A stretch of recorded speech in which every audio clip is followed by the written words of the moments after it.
Olá! A nossa análise de hoje gira em torno de uma data bem específica, 28 de novembro de 2025. Para muita gente é só a loucura da Black Friday, mas olha, para o mercado financeiro é um dia que parece um verdadeiro quebra-cabeça. A nossa missão aqui é tentar montar esse quebra-cabeça. E o nosso guia vai ser um relatório bem detalhado de inteligência de mercado, com foco total no contrato futuro de mini índice aqui do Brasil, o INZ25. É um dia que já nasce de uma contradição, sabe? É tipo uma queda de braço. De um lado, você tem o mercado americano operando em marcha lenta, meio expediente por causa do feriado. Isso drena a liquidez do mundo todo, deixa tudo meio parado, sabe? Em banho-maria. E do outro lado, aqui no Brasil, a agenda é uma bomba relógio. Temos dados fiscais, dados de desemprego saindo logo de manhã. Coisas com potencial para chacoalhar tudo. Então é isso, a calmaria de fora contra a tempestade que pode se formar aqui dentro. Certo, essa imagem da queda de braço é ótima. Vamos começar então pelo lado mais calmo. O que aconteceu pelo mundo enquanto a gente dormia? O relatório diz que a narrativa lá fora é de uma aterrissagem suave da economia americana, né? Basicamente a ideia de que a economia global não vai quebrar. Exato. E a primeira pista disso veio lá da Ásia, especificamente do Japão.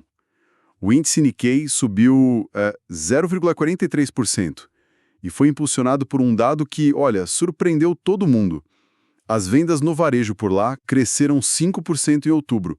O mercado esperava bem menos. Espera um pouco, preciso que me convença aqui. Minha primeira reação é pensar, tá, e o que eu tenho a ver com vendas no varejo em Tóquio? Como é que um consumidor japonês mais confiante para ir às compras pode, no final do dia, mexer com o preço da ação da Vale aqui na B3? A conexão não me parece óbvia. É uma ótima provocação porque a conexão não é direta, é um efeito em cascata, entende? O Japão passou décadas lutando contra a deflação. Aquela coisa de os preços não subirem, a economia ficar estagnada. O fato do consumo estar forte lá é um sinal de saúde. E um Japão mais saudável significa um consumidor asiático com mais apetite. Isso cria uma base, uma sustentação para os preços de commodities que o Brasil vende para o mundo. Exatamente. Vende para o mundo. Vende para o mundo. Mais demanda por produtos significa mais demanda por minério de ferro, o que é bom para a Vale. Mais demanda por alimentos, o que ajuda empresas como a BRF. É uma pecinha no dominó global que, quando cai, ajuda a empurrar as nossas para frente. Entendi. Não é um efeito direto, mas é uma onda que acaba chegando na nossa praia. E enquanto isso, a China estava mais contida. Certo. Exato. O índice de Hong Kong recuou um pouco, mostrando aquela cautela de sempre. Mas aí a gente olha para a Europa e encontra outra pista interessante. O dia por lá começou meio morno, sabe? Sem uma direção clara. Só que o relatório destaca um detalhe curioso. O setor de bens de luxo europeu, pense nas grandes grifes, está projetando uma recuperação de 5% nas vendas para 2026. O que, de novo, à primeira vista, parece algo muito específico. Mas imagino que tem um significado oculto aí. Tem sim. O setor de luxo é um excelente termômetro da confiança dos super ricos, especialmente os chineses, que são os maiores consumidores do mundo. Se as empresas de luxo europeias estão otimistas, é porque elas estão recebendo sinais de que essa clientela vai voltar a gastar. Na prática, é o mercado dizendo que o risco de uma recessão brutal na China está saindo da mesa. E para o Brasil, que depende tanto da China, remover esse risco de cauda, que é como o mercado chama um evento extremo, é um alívio tanto. Ok. Então, o cenário que vem da Ásia e da Europa, apesar de misto, tem esses bolsões de otimismo. Agora, olhando para os Estados Unidos, o relatório aponta para o VIX, o famoso índice do medo. Ele está em queda, operando em 18,67 pontos. Esse número é chave. O mercado financeiro adora esses marcos psicológicos, né? E para o VIX, esse marco é o nível de 20 pontos. Abaixo disso, o sinal é de complacência, de apetite ao risco, é o modo risk on. A mensagem do VIX hoje é, olha, a liquidez está baixa, o mercado está sonolento, mas ninguém está em pânico. Isso reforça o lado da inércia daquela nossa queda de braço. O mundo está em ponto morto, mas um ponto morto tranquilo. Certo, o mundo tá calmo. Mas aqui no Brasil não dá para operar sem olhar para as commodities, que são quase um terço do nosso índice. O petróleo tá fraco, o Brent na casa dos US$ 62. Isso claramente pesa na Petrobras. Pesa. E a leitura do mercado para isso é interessante. Petróleo mais barato ajuda a controlar a inflação, o que seria bom. Mas no contexto atual, a preocupação número 1 do investidor é fiscal. Petróleo mais baixo significa menos arrecadação de royalties para o governo. E no momento de contas públicas apertadas, essa preocupação fala mais alto. Em contrapartida, os metais industriais parecem mais firmes. Minério de ferro acima de $100, um alívio para Vale. E o cobre, aquele que é visto como um doutor da economia global, também está forte. Acima de $5 por libra. E é aqui que o quebra-cabeça fica realmente complexo. Porque enquanto o cobre sinaliza otimismo com o crescimento, a gente tem outro metal, o ouro, contando uma história completamente diferente. Ele está operando em máximas históricas, a impressionantes $4.167. Essa é a grande contradição, não é?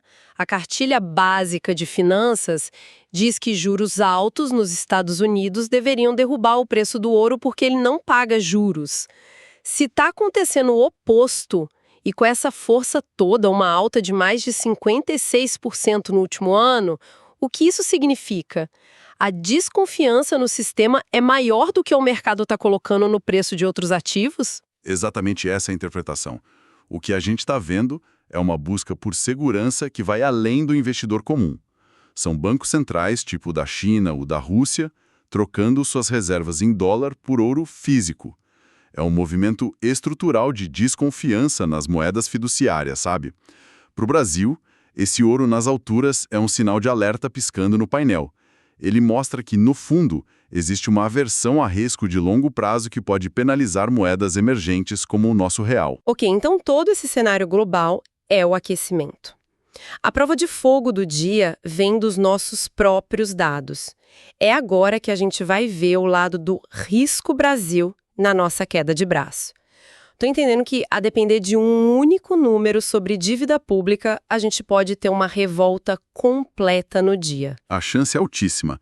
O primeiro dado a sair é o fiscal, e o mercado está com os olhos grudados num número, a relação dívida líquida sobre o PIB. O relatório é claro, o nível de 65% é uma linha vermelha. Se o dado vier acima disso, pode disparar ordens de venda automáticas de fundos quantitativos. Fundos quantitativos são aqueles robôs de investimento, certo? Exato. Pense neles como robôs programados com regras muito estritas. Uma regra pode ser: se a dívida do Brasil passar de 65% do PIB, venda ativos brasileiros imediatamente, sem pensar. Eles não têm emoção, só executam a ordem. E um movimento desses, num dia de baixa liquidez, pode causar um estrago desproporcional. E como se não bastasse, logo às 9 da manhã temos o segundo evento. A taxa de desemprego, a PNAD contínua. O consenso do mercado é de 5,5%. E aqui entra outro conceito que o mercado adora discutir: o paradoxo da curva de Phillips. Curva de Phillips é um daqueles termos que todo mundo do mercado joga na conversa. Para quem não está com o conceito na ponta da língua, o que ele significa nesse contexto de hoje? De forma bem simples, é a ideia de que existe uma troca. Quando o desemprego está muito baixo, a inflação tende a subir. E por quê? Porque com mais gente empregada, recebendo salário, o consumo aumenta e os preços sobem. Então, a notícia de um desemprego baixo é ótima para o trabalhador, mas acende uma luz amarela para o Banco Central, que precisa controlar a inflação. Então, por causa desse paradoxo, um dado aparentemente bom pode ser ruim para o mercado e vice-versa. Perfeitamente. Vamos aos dois cenários. Cenário 1. O desemprego vem abaixo do esperado, digamos 5,4%. Isso mostra um mercado de trabalho superaquecido. A reação do mercado tende a ser negativa. A leitura vai ser: o Banco Central não vai poder cortar os juros tão cedo. Com isso, a curva de juros futuros sobe e o nosso mini-índice, o WINS 25, tende a cair. Cenário 2. O dado vem acima do esperado, 5,6% ou mais. Sinaliza o mercado de trabalho mais fraco. A reação do mercado pode ser positiva. A leitura será: opa, a economia está desacelerando. Isso abre espaço para o Banco Central cortar juros lá na frente. Nesse caso, juros futuros caem e o mini índice sobe. É fascinante como um mesmo dado pode ter interpretações tão opostas. Ok, com todo esse cenário montado, vamos para a prática. Como o relatório traduz isso num plano de ação para quem está na frente da tela, operando o INS 25 hoje? A análise técnica mostra que, apesar da tendência de médio prazo ainda ser de alta, o preço está andando de lado, consolidado, claramente esperando os dados. O relatório define os pontos de batalha do dia. As zonas de suporte, ou seja, onde a força compradora tende a aparecer, estão em 158.800 pontos e, o mais importante, em 157.840. Este último é um ponto crucial porque coincide com uma média móvel relevante. Já as resistências, as barreiras de venda, estão em 160.145, que é o topo recente, e depois em 160.850. E o relatório menciona uma tática específica para amanhã, a estratégia Masuda. O nome é curioso. Ela se baseia em quê? A lógica por trás dela é perfeita para um dia como hoje. A premissa é: em dias de baixíssima liquidez, a maioria dos rompimentos de preços são falsos. São armadilhas para pegar os apressados, sabe? O mercado fica tão parado que qualquer ordem um pouco maior pode fazer o preço dar um salto. É como andar num lago congelado com uma camada de gelo bem fina. Na maior parte do tempo não acontece nada, mas se quebrar... O estrago é grande. Exato. A estratégia, então, consiste em operar contra esses movimentos exagerados.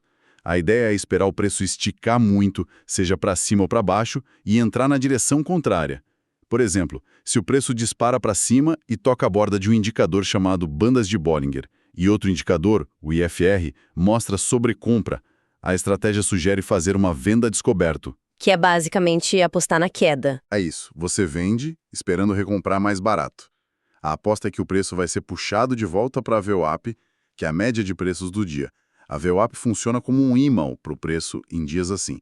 É uma estratégia de reversão à média, mais cautelosa do que tentar adivinhar uma grande tendência que provavelmente não vai existir hoje. E essa estratégia Masuda, ela tem um histórico bom em dias assim? Quais são os maiores riscos? É fácil ser estopado, ou seja, ter a operação encerrada com prejuízo por um movimento brusco? O risco é altíssimo, e essa é a parte crucial. A estratégia só funciona com o gerenciamento de risco impecável. O stop, a sua saída automática, tem que ser curto. A ideia não é pegar um grande movimento, mas pequenos ganhos em cima de uma esticada de preço. O maior risco é justamente esse que você falou. O preço estica, você vende e ele continua esticando num vácuo de liquidez antes de voltar. Por isso, o tamanho da posição tem que ser menor que o normal. Hoje não é dia de heroísmo. Entendido. Postura defensiva e tática. Para fechar, a conclusão do relatório parece ser bem direta. O sucesso hoje não está em acertar uma grande direção, mas em ser preciso, quase cirúrgico, operando nesses pontos de exaustão, dentro das faixas que você mencionou. Perfeitamente. E o relatório faz uma recomendação final que é talvez a mais importante de todas: o tempo de tela. Ele sugere focar toda e qualquer operação na janela crítica entre as 9 e as 11h30 da manhã. É quando teremos os dados e o mínimo de liquidez. Depois disso, o risco aumenta exponencialmente.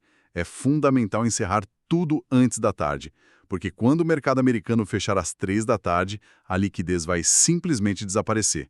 Operar à tarde hoje é como tentar navegar num rio que secou. Uma abordagem que exige muita disciplina. Total. E para terminar, eu gostaria de deixar uma provocação. O nosso foco aqui foi totalmente tático, né? Em como navegar as próximas horas. Mas se a gente der um passo para trás e olhar a foto maior, o que a coexistência desses dois sinais, o ouro e o cobre, nos diz sobre o futuro? De um lado, o ouro na máxima histórica, gritando medo, desconfiança, busca insegurança.